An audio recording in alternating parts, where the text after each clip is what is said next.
अनमोल वचन। अखिल भारतीय संत मत सत्संग के संस्थापक और गृहस्थ में आनंद योग के जनक परम संत महात्मा परम पूज्य श्री यशपाल जी महाराज अर्थात परम पूज्य भाई साहब जी द्वारा प्रतिपादित इन अनमोल वचनों का पालन करना अति आवश्यक है। ये वचन हमारी गृहस्थ आध्यात्मिक साधना के लिए मूलभूत सिद्धांत हैं, जो इस प्रकार हैं। हम दुनिया की हर चीज की कीमत आंकते हैं, अपने मानव जीवन की कीमत भी जाने व परमात्मा की प्राप्ति हेतु साधना करें। मनुष्य योनि एक उपहार है, इसीलिए परमात्मा को धन्यवाद देते हुए आधा घंटा प्रातःकाल, आधा घंटा सायंकाल पूजा अवश्य करें।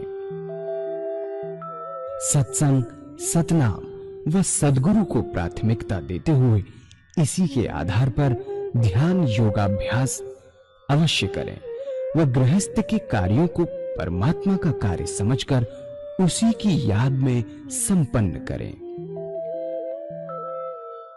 हर समय ये ध्यान रहे कि गुरु कृपा द्वारा परमात्मा की पवित्र सत्ता का हमारी आत्मा में वास है, अतः मन में निरंतर अपने इष्ट देव का जाप करें। मान सम्मान की इच्छा न करें व अपमान से दुखी न हो। परमात्मा के अतिरिक्त किसी और का भय न करें। दूसरों की बुराई न करें, न सुने, सत्य व मधुर बोलें, अश्लील शब्द मुंह से ना निकालें, सभी से नम्रतापूर्ण व सुंदर व्यवहार करें।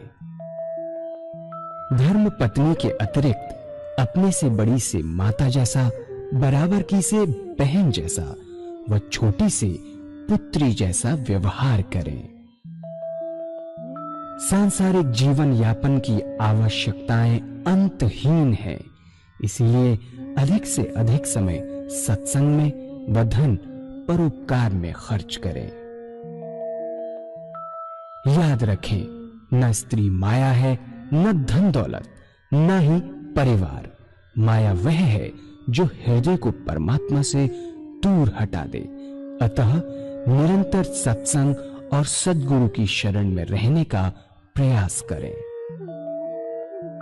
भोजन अपने इष्ट को अर्पण कर प्रसाद रूप में परमात्मा की याद में करें।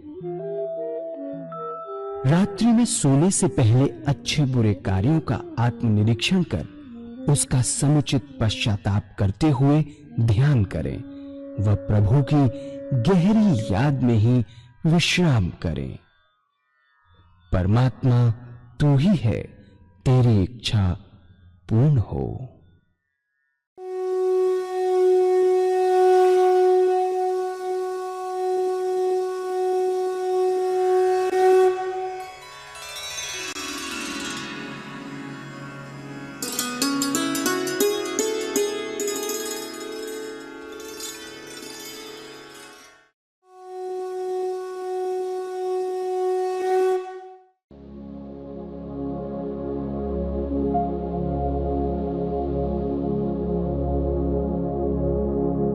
जय सद्गुरुदेव जय पद शरणं श्री स्वरूप चरणों शरणं।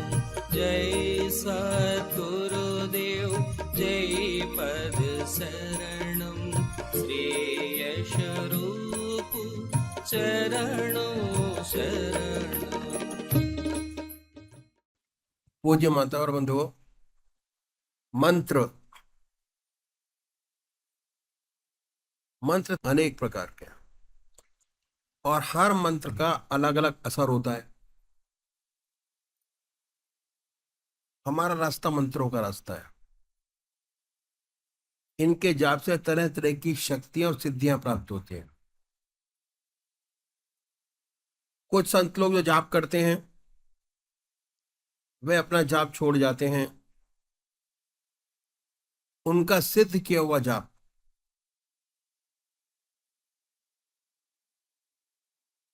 जो उनके शिष्य हैं या उनके साथ में आए परमात्मा के रास्ते पे चलने के लिए जब वे मंत्रों को पकड़ते हैं तो उनका काम आसानी से हो जाता है, रास्ता आसानी से तय होने लगता है,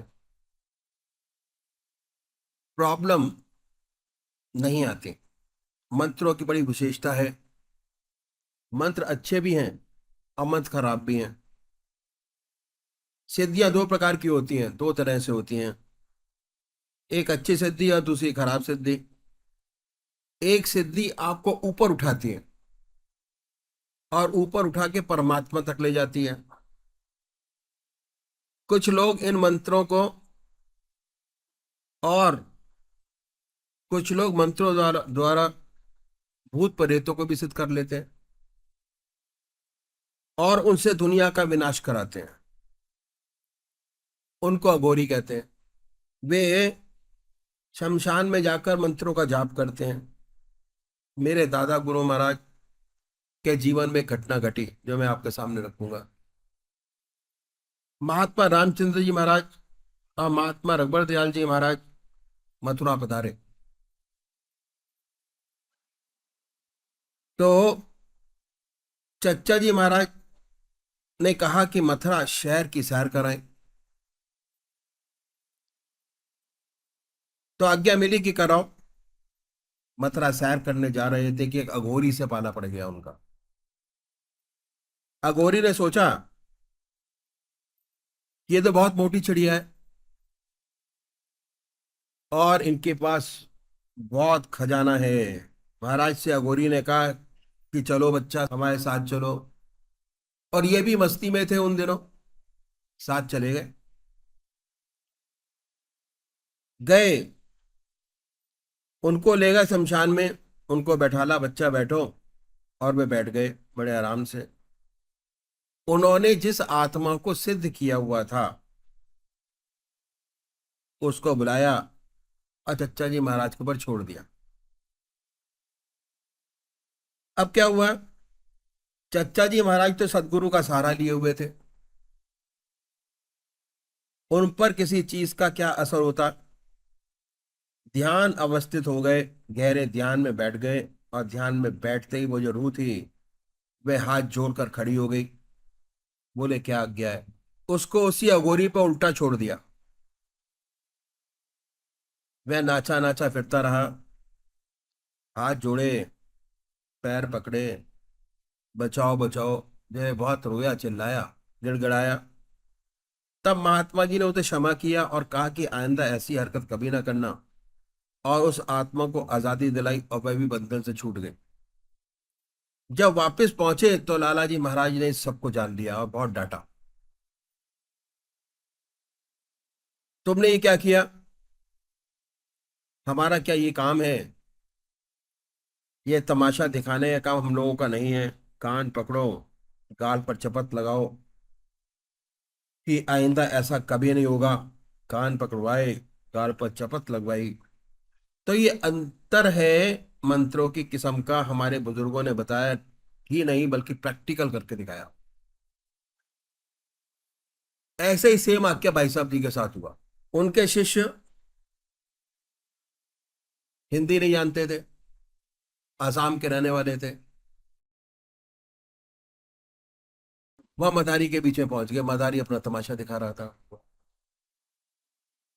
और तमाशा क्या दिखाता, किसी और कुर्सी में बैठा देता और कहता उठो, तो कुर्सी हटती रही थी, साथ चिपक के खड़ी हो जाती थी उन्हीं के साथ। सब लोग तमाशा देखते रहे। जो भाई साहब जी के शिष्य थे जिन्होंने पूजा ली हुई थी वो भी तमाशा देख रहे थे, पहुंच गए वहां पर। उन्होंने कहा कि मैं बैठता हूं, दोबारा करके दिखाओ। वो उस कुर्सी पर बैठे, उसने वो मंत्र छोड़ा, और ये बंदा जो असामी था, हिंदी नहीं जानता था, उसने भाई साहब जी का गहरा ध्यान किया और मस्त होके बैठा रहा। बड़ी कोशिश की कि उठो। अब चेयर उनके साथ चिपकी नहीं, नीचे ही रही। तो जब 2-3 बार उसने इस चीज को कर लिया, तब महाराज उन्होंने कहा कि तू क्या करता है? कहते अपने गुरु महाराज का ध्यान करता हूँ। कहते पागल, जब तू गुरु महाराज का ध्यान करता तो मेरा खेल बिगाड़ने क्यों चला है? भाग यहां से। उसको भगा दिया। तो ये जो सिस्टम है, इतना गहरा सिस्टम है। तो अध्यात्म में भी मंत्रों की बहुत आवश्यकता पड़ती है। उसे कहते हैं बीज मंत्र। और बीज मंत्र देने वाले बहुत से होते हैं, बहुत से गुरु हैं जो आपको 100 रुपए की माला दे देंगे और कहते हैं कि भाई भजते जाओ सीताराम, राधे श्याम, भजते जाइए और उसी से तुम्हारा कल्याण हो जाएगा। और कहते हैं कि गुरु की सेवा करते रहो। ऐसे भी गुरु हैं। जब अध्यात्म में सच्ची तरक्की करने के लिए दो बातें बहुत जरूरी है। अगर आप कंपेयर करें, खेती को सफल बनाने के लिए दो बातें बहुत जरूरी होती हैं। एक तो जमीन बहुत अच्छी पकाई जुताई हुई हो, और दूसरी बात क्या है, तो उसके लिए पहले जमीन में हल चलाते हैं, घास निकालते हैं, जड़ें निकालते हैं, और जब जमीन नरम बन जाती है तब उसमें बीज बोते हैं। अब खेत सुंदर तैयार हो गया। अगर बीज गला सड़ा मिल गया तब भी कोई फायदा नहीं होता। अगर बढ़िया बीज मिला, खेती लहलाती है। और कोई बीज रद्दी सद्दी मिल गया तो सारी मेहनत सब बेकार हो जाती है। ऐसे ही साधक को अपने खेत को तैयार करना चाहिए पहले। और खेत है हमारा अपना मन, अपना हृदय। अपने हृदय को तैयार करें। और जब आप अपने आप को देख लें कि हमारा खेत में घास कैसी है, इसमें कोई जड़ें तो नहीं है, गंदी घास तो नहीं है जो बीज को नष्ट कर देगी, उस घास की हम सफाई करें और अपने खेत को तैयार करें। और खेत तैयार करने के लिए सत्संग सबसे बड़ी मदद करता है। जितना सत्संग आप अटेंड करेंगे उतना आपका खेत तैयार होगा, आपका मन कोमल होगा, आपका हृदय कोमल होगा और आपका खेत तैयार होगा।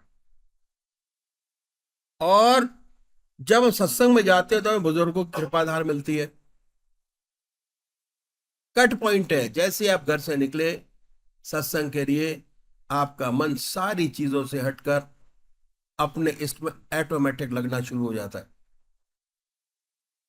और मिलती है, हमारे हृदय में शुद्ध भावना पैदा होती है कि प्रभु जितनी हमारी कमजोरियां हैं, जितनी हमारी खराबियां हैं, वो सब दूर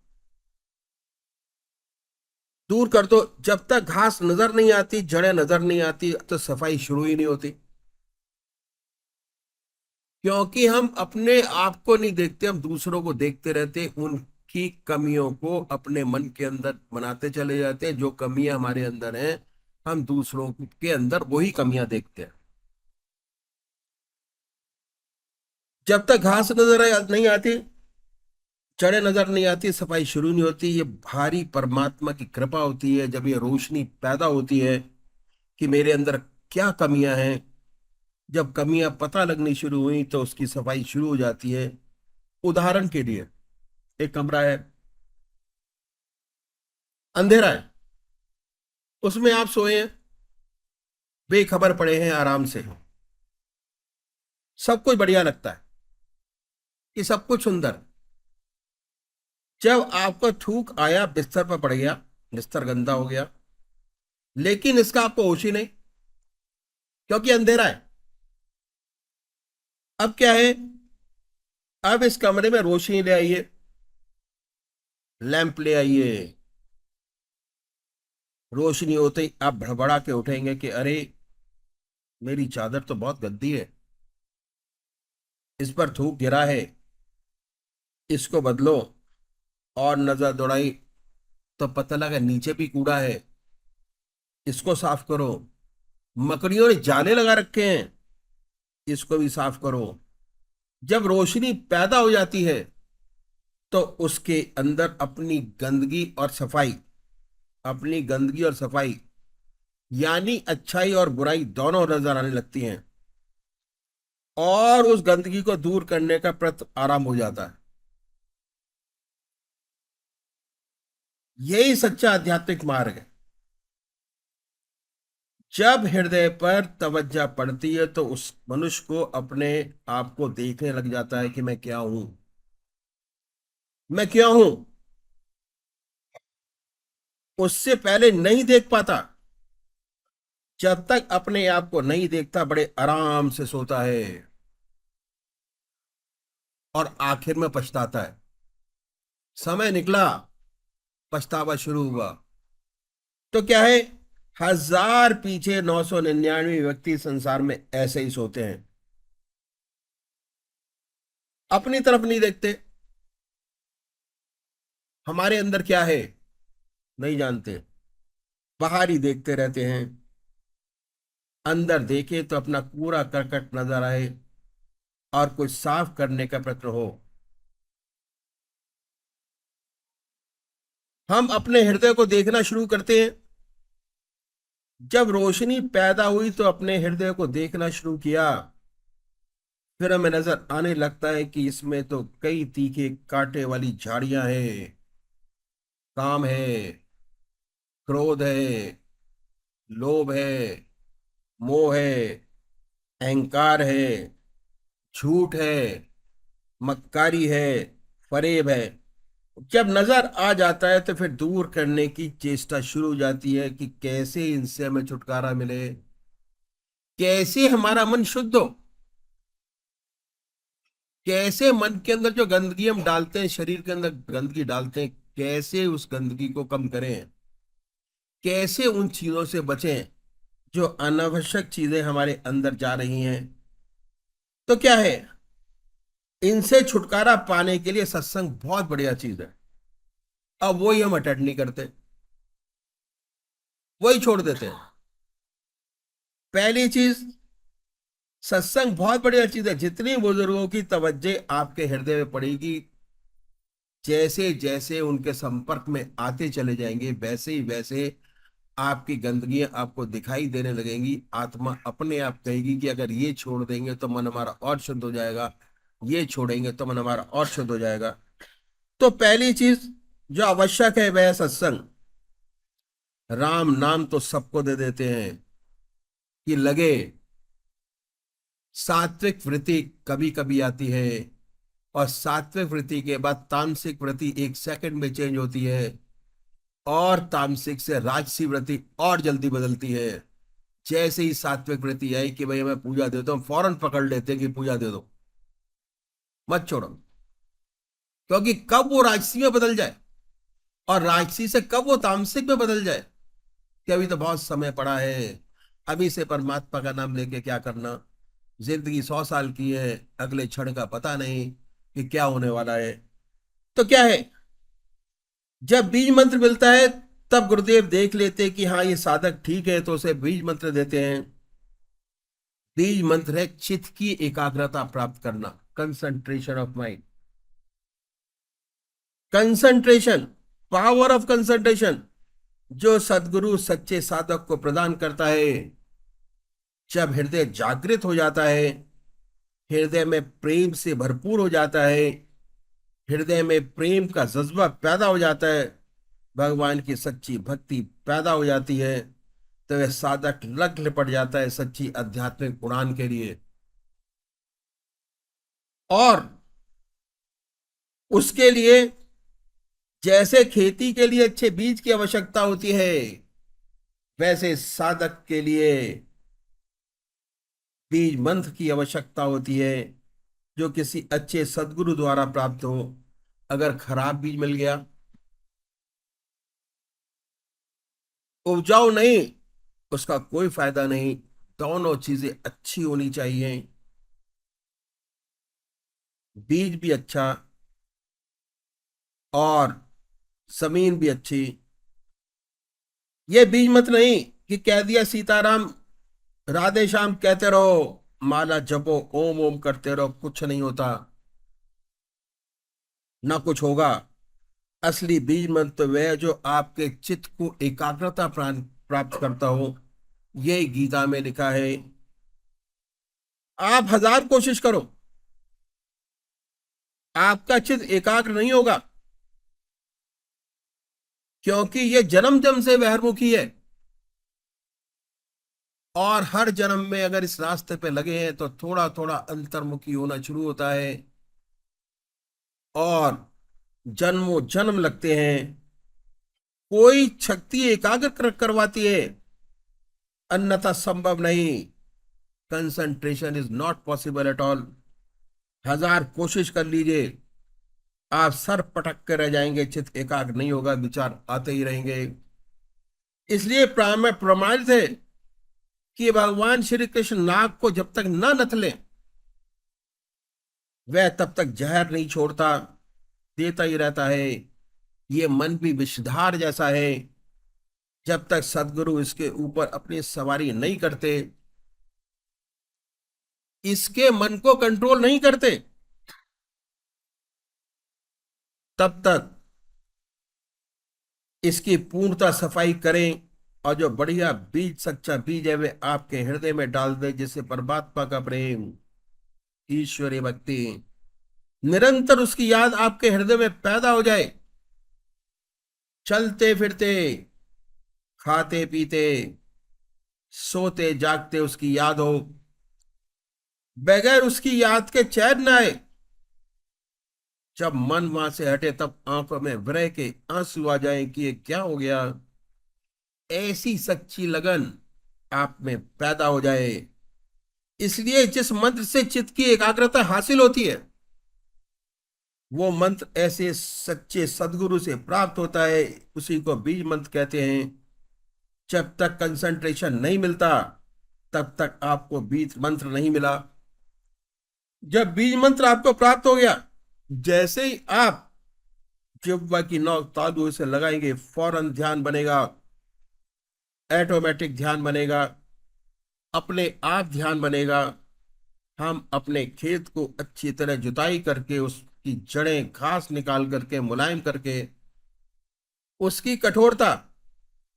कट्टरता को निकाल के हृदय को मुलायम करना है। जब हम शुद्ध हृदय से अपने गुरु के सामने जाएंगे, तो वह आपके अंदर सुंदर बीज डालेगा, जो फलेगा और फूलेगा, अच्छे मीठे फल लगेंगे। आध्यात्मिक क्षेत्र में सबसे बड़ी प्राप्ति है बीज मंत्र। अब आपको बीज मंत्र मिल गया तो आपकी जिम्मेदारी और बढ़ गई। अब वह अपनी सफाई में लगा हुआ था, बीज मंत्र मिलने के बाद उसकी जिम्मेदारी क्या बढ़ी कि अब जो खाली वक्त मिला, परमात्मा को देना है।